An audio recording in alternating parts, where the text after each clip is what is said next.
Nothing changes if nothing changes. If you are not achieving the desired output that you are working for, then your input has to change. Whether it's level, quality, your input has to change to receive the outcome that you want. And if you do not change the input and what is needed to change within the input, the outcome will not happen. The same outcome will happen time after time after time if you are continuing to use the same input.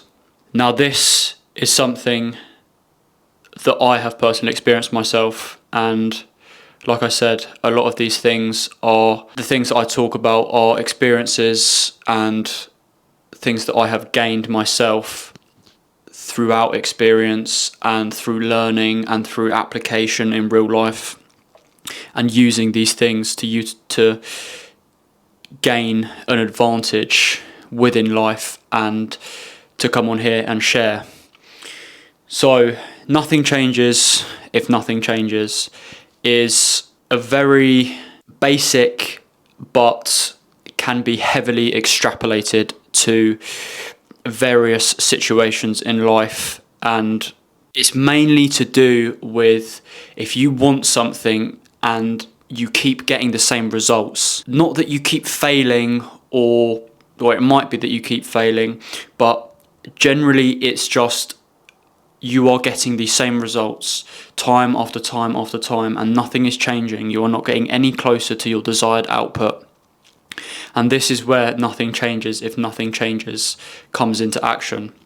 You have to realize that the reason why you are not getting your desired output is because you are not doing the input that is required to get that output, to get that desired thing that you are working towards. And sometimes it can be something that you need to come to terms with. Sometimes it is something that you're not knowledgeable enough to know. You don't understand why, you cannot see why. But there are those very little times where deep in the back of your mind, you know what has to change, but you are either too scared, frightened, or worried about what will happen if you take that change, if you make that change to change the outcome. It is something that comes with a lot of courage and self-awareness, because you have to be able to, like I said, distinguish between whether it's something that deep down you know and that you're just scared to, or if it is just that you are lost, that you cannot see the input that is needed to change this outcome that you need. This saying, it runs quite deep with a few life experiences, and it relates to many things. That there are endless things that I can relate this saying to, but the main basis of it is that you are in a position that you do not want to be, and you can see the position where you want to be, but you cannot quite get there because there is something that needs to change. And if that doesn't change, then you will not get to where you want to. And it is as harsh as that. So the main reason why I'm bringing this up and discussing this is because the reason why I am down here and doing these videos and talking about things like this is because of this very saying. I've always wanted to do something like this, but there is nothing that will do it other than doing it. And that is the same with nothing changes if nothing changes. Unless I buy a camera, buy a mic, come down here and actually do it, nothing is going to change. You're not going to get the following, you're not going to get the views, you're not going to be able to post the videos. You have to change something in order for your situation to change. And like I said, it applies to basically everything.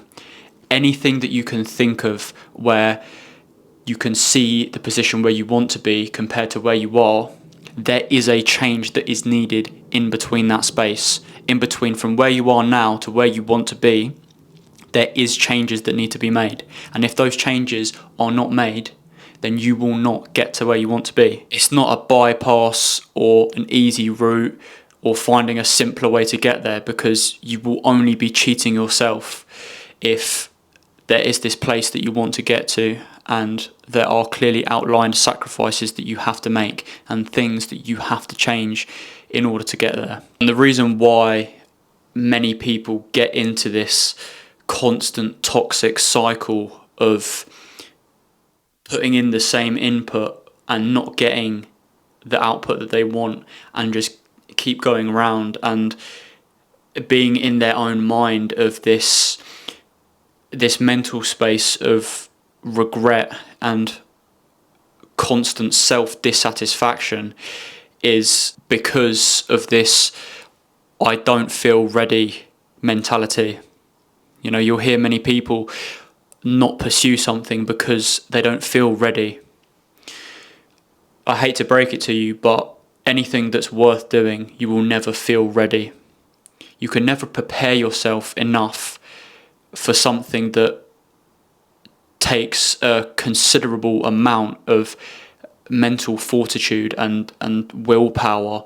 You will never be ready for those types of situations, you know, like starting something new, whatever it may be. You cannot prepare yourself for those situations and those events, no matter how hard you try and how many times you go round that toxic, constant cycle. You will never be ready. So the only solution is just to start where you are. That is the solution to change. Starting where you are. So many people get caught up in this, oh, I'll start once I get to there, once I achieve that, or, you know, it's just a constant battle with your personal self, that you need some sort of self-validation to be able to start somewhere, to have a start point. You know, you need to be worthy of starting this thing. You need to feel ready. You need to feel prepared. Whereas that is just not the case with anything that's worth doing. You know, everyone starts somewhere, and the best time to start is now. Don't prepare for it. Don't try and become worthy before you start. Try and build so-and-so up to get to a place where you feel comfortable to start.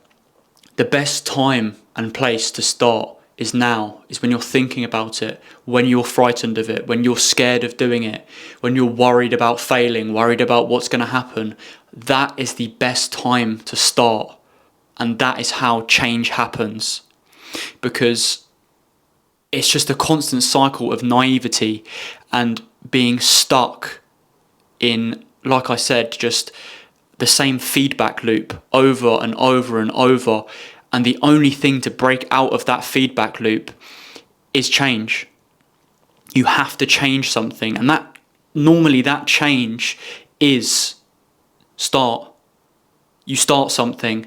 Normally that change is just breaking out the cycle and starting it, you know, not being complacent about having to get to a certain place in order to start something. Oh, you know, I'll start this once I'm, you know, it's like saying I'll go to the gym once I'm in shape. How does that make any sense?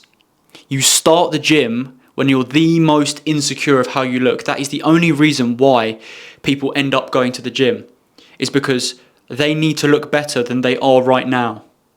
And that is the same with everything. The reason why you start something is because you want to be better at it in the future than you are now. And you're not going to get better at it unless you start. You cannot start things in your mind and convince yourself that you're actively doing it and growing at it without doing it. Action is the most important thing when it comes to change.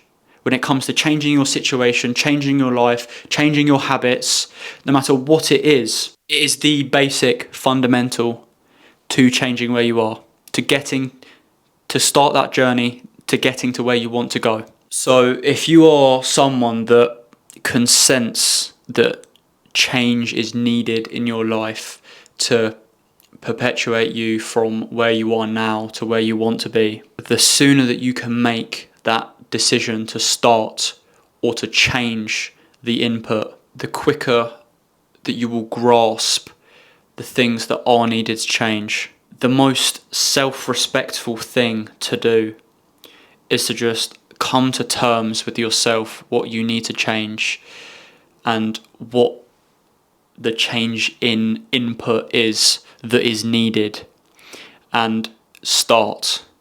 That is all it is just starting where you are, where your feet are, where your head is at. It doesn't matter what situation you are in.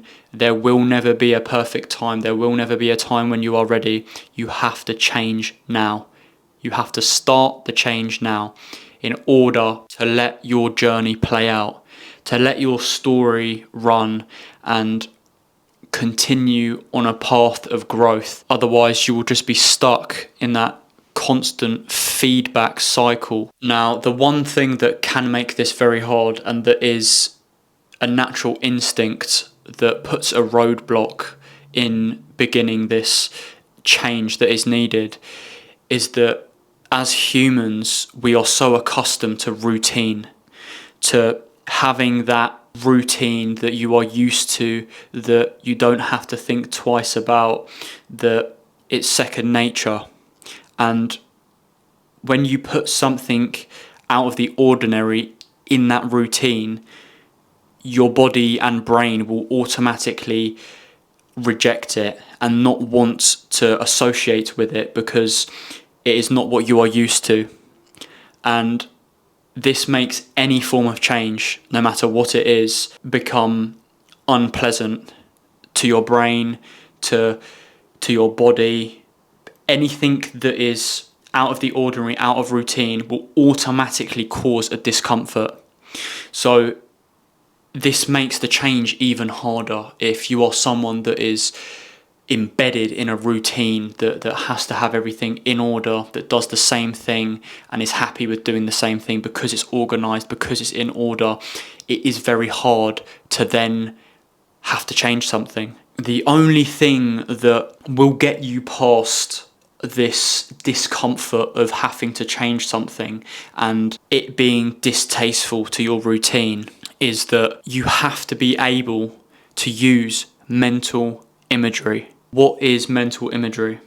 It is as simple as creating images within your mind and foreseeing an image that you have made in your mind that you can work towards. There is no reason for change if you do not know what you are working towards, if there is no visual end goal. And if it's not something that you can physically see in reality, then the best thing is to create that picture in your mind and use that mental imagery to create your end goal and to foresee where you want to be, so that it makes this change that is needed more attractive to you. You know, when you think about the things that you want, the outcome that you want, and you can visualize it and manifest it and make it clearer and clearer in your mind, then this change will become more attractive. You will actively want to pursue it more because you have made the outcome visual. You have made it an image. It's printed in your mind and you can see it. This is something that really, really helps me with coming to terms with why I need to sacrifice certain things at this point in time, why I'm doing something that I don't want to do, and why I'm putting myself through discomfort and through pain and doing these miserable things, is because I plant the end goal in my mind, and by planting it there, it makes those tough things and the change that is required more attractive. It then connects with my brain that the change is 100% necessary. If I don't do it, there is no cheating it. There is no easy route. There is no escape. We don't realise why we have to do it. What's the point of doing this? Why am I doing this? Why am I putting myself through this suffering? And it just helps to be able to see why, even if it's not a realistic, tangible thing. You make it up in your mind. As it's in your mind, your body will just follow, because like I said, you will just be in that constant feedback of, okay, this is why I'm doing it. Why are you doing it? This is why I'm doing it. And it will just again and again and again until the change starts to happen, and you're just in that loop so much that it will become part of your routine. And that is a very powerful mental skill and mindset to be able to hold, is the ability of change. And this topic, I feel, links very closely to the whole fitting in epidemic, as I called it. And this element of change that is required is severely up against fitting in, and they clash very hard. That fitting in mentality and that coming to terms that fitting in is okay, that you can just push aside these goals and worry about them later, putting anything that you think about or that you want to pursue on pause for no good reason, and brushing it aside for the meantime because you're scared to make that change, because you're scared to not fit in, you're scared to, maybe you've got friendships or relationships where they're so developed that doing something out of the ordinary sparks debate. It makes people question who you are, and then as a result makes you question who you are. People will say to you, well, why are you doing this now? What's with this all of a sudden? That's the typical thing. What's with all this? You've never been like this. You've never done things like that. And that's because some people just can't comprehend change, and they only know how to fit in. They only know how to blend into their surroundings and to do what everyone else is doing around them. And as a result, it's just made them dim. They're a dim light that has no potential to shine, whereas you can see your potential, you can see where you need to go, but it's just that change that is needed. Unfortunately, you are just going to have to ignore these people. It can be increasingly hard, dependent on your relationships with these types of people and how close they are to you. But please believe me, no one that is so close to you, that really knows you for you and who you are, will ever question why you are starting something, why you are changing something. They will never spark debate about it. They might question and want to know and be curious about it, but there will never be a debate sparked for a change, for something that you are making a change on. If someone is debating you on something that you want to do or something that you want to change, then it just goes to show that they haven't been paying attention to who you are. They don't know your desires. They don't know what you're chasing after. That is a very clear sign of, like I said, someone that is not paying attention to you, that wants you to fit in with them so that they don't become the odd one out, that wants you to keep fitting in with them, but you know deep down that that is not the place that you want to be. That is not the feedback loop that you want to continue to stay in. You have to break out of it. So like I said earlier, you have to start. You won't feel ready, you won't feel prepared, but you just have to start in order to make a change. To change the input, to reap the benefits of the output. But that is the majority of my thoughts on this. I have extrapolated it to a big degree and linked it to a lot of life situations and experiences and what it really means and how to utilize it. I feel like coming on here and explaining my thoughts and these things that I think about and how they can be of use, that hopefully they are of use. And I feel that my mind runs quite deep a lot of the times, and that if I don't say it or write it down, and if I can't recall it, then it will just get lost. And I don't really want that to happen. So this is why I'm doing this. So if it is of use to anyone, then that is my purpose. That is my thoughts on nothing changes if nothing changes. Utilize it, break it down, and I will see you in the next one.